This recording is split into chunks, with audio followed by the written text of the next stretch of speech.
Okay, I'm just starting off to, recap the Louisiana Tech game. That was another great team win. Thought we had an excellent homecoming crowd and fan support, so always appreciative of the people to come out and give us an incredible home field advantage. Thought we performed well and took positive steps forward in all three phases of the game. We won the explosive play battle and the turnover margin, the two most critical factors in determining the outcome of games. Thought we also did a great job in situational football. 1 third down, 1 red zone, and for the first time in a while won the drive start battle by 5 yards, which was great. Excited with our progress, particularly the past 2 games. Happy to be playing our best football and showing steady improvement in November. I think that's a sign of a team heading in the right direction. Certainly bowl eligible for the 9th straight season, which is a school record, to extend the season, have an opportunity to play another game, and develop our young guys during that stretch of practices leading up to the bowl, and to be one of 13 new Power 5 head coaching hires, and to be one of 3 with 6 wins at this point, I think is speaks volumes for our program as well and where we're headed. So certainly excited for that as well. Kind of some players of the game and miscellaneous notes. On offense, our staff player of the game was Nick Fitzgerald. On defense, the co-players of the week were Montez Sweat and Mark McLaurin. And on special teams, the co-players of the week were Tim Washington and Dedrick Thomas. Our scout team players of the week for the offense were running back Robert Rivers, Zay Furge for the defense, and then Christian Roberson for special teams. And those guys play obviously an instrumental role, don't get a lot of fanfare, but replicating the opposing team's looks and giving us an excellent representation of the speed of the game. Those guys are very, very critical to our success. Student athletes of the week were Kendall Jones and Austin Williams. Injuries, offensively, Kylan Hill, we're feeling real good about. He's day-to-day with a lower body, and Osiris Mitchell is day-to-day with an upper body. Defensively, Shamar Kilby-Lane, day-to-day with a lower body, and Jaquarius Landrews day-to-day with a lower body. Okay, moving ahead to Alabama. Obviously, a lot of this goes without saying, but we'll go through the process anyway. Head coach is Nick Saban, 141-20 in his 12th season as a head coach, and I don't think there's enough time in the press conference or ink in the printer to go through all of his superlatives. Obviously, the best head coach in college football right now, and arguably one of the best of all time. And he's won 6 national championships. And Alabama clinched the SEC West with their win over LSU last week. Offensively, the coordinator is Mike Loxley, Baltimore native. No Mike, he's doing a phenomenal job. Balanced offense that incorporates the RPO and the West Coast passing attack, averaging 51 points a game, and once again showing a lot of balance, 224 on the ground and 341 in the air. They're top players, and I can essentially go through the entire 2 deep. I don't want to insult anybody, so we had to pick some guys out. But obviously, Tua is having a Heisman caliber season. 2,361 yards passing, 27 touchdowns, accurate, elusive, can beat you with his arms and beat you with his legs. Najee Harris and Damian Harris, 594 and 554, both powerful and explosive. And then Jerry Jeudy and Henry Ruggs, 880 yards, 10 touchdowns. And Henry Ruggs has 8 touchdowns, both incredibly explosive, very fast, excellent route runners. Coach Gaddis, who I work with at Penn State, is their receivers coach. He's doing an awesome job developing those guys, can make you miss, and definitely a threat. Defensively, Tosh Lupai, their defensive coordinator, a 3 and 4 down mix, 2 high, 1 high zones. They bring pressure, not a ton, but when you have the front 4, front 6 that they have, you really don't need to bring extra people to generate pressure, but when they do, it's very impressive. They're ranked 3rd in the country in red zone defense, 4th in sacks a game, and 11 in total defense. I believe they're giving up, they're right behind us in rankings. I think they're giving up right around 14 or 15 points a game. The top D lineman, 92, Quinton Williams, 43 tackles, 12 for loss, 4 sacks. People have him earmarked as a top 5 draft pick. Linebacker, number 32, Dylan Moses, 48 tackles, 8 for loss, 2.5 sacks. A 2017 All-SEC freshman, and defensive back Savion Smith, who's just An incredible ball player. 27 tackles, 3 interceptions, 3 pass breakups. In the entire secondary, and really we can go here and talk through every single player on the defense and find similar things to say. On special teams, Jeff Banks in his first year, he was previously at Texas A&M, extremely well coached. Punt return averaging 14 yards per return, 25 on kickoff return, and they have 7 tackles inside the 20 on kickoff coverage. Jalen Waddle is their punt return guy. Josh Jacobs, their kickoff return guy. And then they got a couple guys who fly down on kickoff coverage, DJ Lewis and Jalen Moody. So, that is another, strength of their game as a special teams. In closing, certainly excited for the opportunity to play the reigning national champions. We have the utmost respect for Coach Saban, his program, and their players. We talk all the time here in our building with our kids about the term championship standard, and quite frankly, this is what we're chasing. Alabama is the gold standard in this league, and I told the team last night, no one falls to the top of the mountain. These guys have worked their tails off, and they've earned a right to be there. And it's our job to go up there and try to knock them off. And as always, our focus this week will be competing against our standard, not our opponent. And just because, it's Alabama, just like last week was Louisiana Tech and all the opponents before that, we're not just going to say, hey, we really need to crank it up this week because it's Alabama. But we got to have a heightened awareness heading into the game that the margin of error is almost negligible. We're going to need great energy, great urgency, and great precision. We're going to need to have a great week of practice in order to earn a right to take the field with confidence and play 60 minutes of football with phenomenal effort and tremendous execution to give ourselves a chance to pull the game off. And I know our kids are excited. I know we're excited.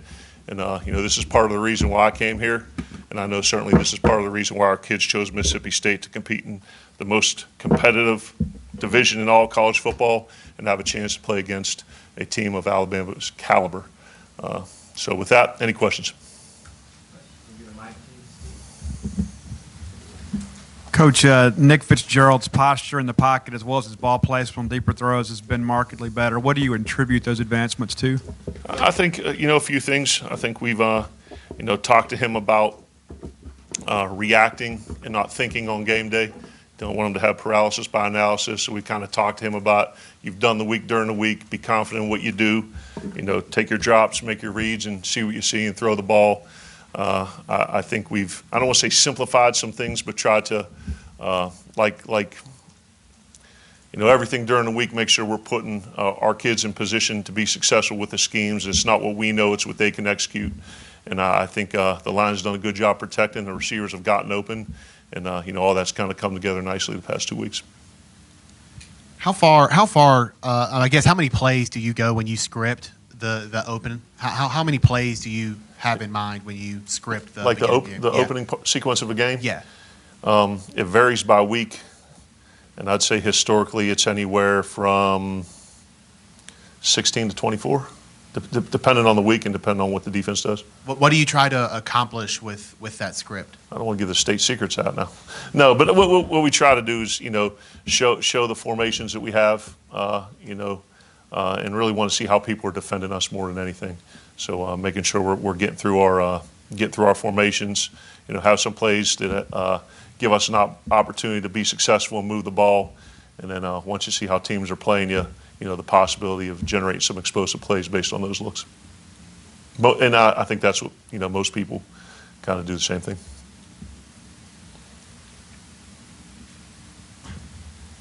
In these games where you're an underdog, it's often the case that they'll try to take a shot early in the game. And I think you mentioned it with FCS teams coming here that you need to kill hope for them. And I think you're kind of in the opposite situation here. Are you more aggressive early in games like this? Do you go out of your way to take some shots? I don't think necessarily early, but you want to make sure that you're able to generate explosive plays. And yards are hard to come by against this defense, whether it's on the ground or in the air. And I don't think that you're going to be able to string together multiple 12 and 13 and 15 play drives and kind of make your way down the field. At a certain point, you're going to have to take a chance, whether it's by a shot down the field or a trick play or something that's going to generate a chunk of yards as opposed to small increments. So that's certainly there hasn't been a ton of success against them offensively throughout the season when you look at all the games, but the teams have moved the ball pretty well, have been able to take advantage of some plays down the field. Coach, Alabama's won 10 in a row in the series. How do you kind of coach your kids up to think, this could be the year that we reverse the trend? We really don't look at the game in a historical context, whether it be last year or 5 years or 10 years. We want to concentrate on things we need to do this year. And, we discussed that in our team meeting yesterday that, we're going to have a great week of practice and you have a lot of urgency, have a lot of great body language. The scout team's going to have to do a good job because no matter, how hard they go, it's going to be almost impossible to replicate, the speed of the game and the physicality that Auburn presents in all three phases. And, most importantly, knowing that the margin of error against a team this caliber, like I said, is negligible, that, you don't have to play a perfect game, but you got to be darn near close. You got to be in that range because they're not going to beat themselves, and they're very well coached. They've got a ton of talent, and, you got to find ways to make plays. You talk about competing against your own standard all the time, but how much do you think that this week might be different? It's kind of hard to avoid the elephant in the room, no pun intended. Do you think the guys will? That's a good one. Do you think the guys will have sort of a different feeling through practice this week? Yeah, I don't think that's. You'd be remiss not to look at it that way. And I guess my point is we're not changing our approach, but there will be a heightened sense of awareness. So, certainly they know that, to be able to compete and have an opportunity to beat a team of this caliber, that a substandard week of practice is not going to get it done. So once again, the methodology and the approach is not going to change, but certainly the manner in which we game plan, the manner in which we practice, and then how we play with our effort and precision on Sunday has got to be certainly have a heightened sense of awareness. In his first 2 years on the field, Maury Smitherman kind of went back and forth between nickel or corner or safety. Since the spring, what's changed about him? Obviously, he's gotten more comfortable with that position, but just his change in play from spring practice to now. I think he's matured a lot. I think his understanding of the game has improved. He's a smart kid with a good football IQ, and I think under Coach Buckley's tutelage and within the structure of Coach Shoop's scheme, it gives you an opportunity to play a bunch of different techniques at that position. Cloud corner with the ability to run support. Some quarters, some man-to-man, and I think he possesses that skill set. And I think every practice, every day, you see him get a little bit better, and I think that's helping him gain confidence as well. Coach, during your time in Pittsburgh and being at Penn State, how much did Alabama Aura, how much did you come to know about it? Did you pay attention to it very much? And just talk about that a little bit, the history. Yeah, I think it predates Penn State. It's certainly hard to ignore. Like I said, they're the gold standard of the league. They've done it the best for the longest time. And, when I say what we aspire to be, when we talk about, bringing our first, SEC championship to Starkville since, 1941, Coach has a process. He sticks to it. And, we talk about with our guys a culture of accountability, a culture of productivity, a culture of persistence. Not only have they recruited at an extremely high level for a long period of time, but they do an unbelievable job with player development. They do an unbelievable job with coaching, and you can tell that the culture allows them to do the little things right when it gets to the big game setting. And I think that's something that as we grow to become that type of program and aspire to do those things, those are things we're going to need to do as well. Offensive tackle play was pretty shaky early on in this season. How have you seen those guys kind of progress as the season goes on, and how is that rotation at left tackle working for you? Yeah, bless you. I think we got our confidence shook with that kid from Kentucky a little bit. He had a day against us, with the snap count, and bless you. And the polite kid from Florida. Those are two real good pass rushers. And since that point, I think we've settled in a little bit. We've gone against some, similar type players and have been able to not necessarily eliminate them, but neutralize them a little bit. And just working on our drop back pass pro technique, and then really providing those guys a little bit of help with changing the launch point. Getting the ball out, using some chips with the tight ends and the backs. And, I think the rotation at left tackle between Greg and Tyree has allowed them both to stay fresh. I think Coach Johnson's done a good job the past few weeks, getting DP, Michael Story, some of those other guys in there as well to build some depth. Hopefully we can do that on offensive line like we've been doing on the defensive line. Joey Jones has a long history of playing at Alabama and things. I don't think he's ever had the opportunity to go back and coach against him. I might be wrong on that. I've kind of looked back. I don't think he has. Has he mentioned anything about going back to a place where he was beloved, and I think he was on their all-decade team or something in the 80s and things like that? Has he mentioned anything about it? No, he has not.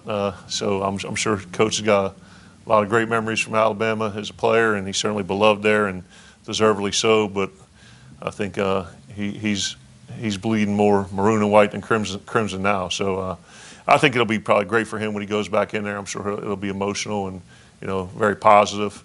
But he's done a good job of managing that and making sure we need to get done what we need to on special teams. But I'm sure it'll be pretty cool for him. Colin Hill's work as a running back speaks for itself, but have you been impressed with what he's done as a wide receiver, and particularly on the downfield routes? And was he close to 100% the other night? Yeah, I'd say close. I mean, I don't want to put a percentage, we'll be speculating, but I know 100. But he's a tough kid, gutted through it, wanted to play, and Thomas and his staff have done a great job getting him ready. But, I think that's something that we discussed probably a little earlier in the year relative to running back carries. And I know, both he and Aries are over six yards a carry, and I think ranked 4 or 5 in the league in yards per carry. And, it's a chicken or the egg thing. Are they averaging that many yards per carry because we're handing the ball off to them in advantageous looks? And I think it's about dispersal of the ball to playmakers. So whether we're handing it off to Colin or we're finding a way to get him the ball on quick screens, swing screens or down the field matched up on the linebacker, it's about getting the ball into his hands, and whether it's handing it off or throwing, to me, is immaterial. Alabama's only given up 113 rushing yards in the past 3 games combined. Knowing that, how much of an Per game or combined? Combined. Whoa. 113 yards in 3 games. Knowing that, how much of an emphasis will be on continuing the success that you guys have had in the passing game, past 2 games? Yeah, we're going to need to do both to be balanced. And I think that's probably the biggest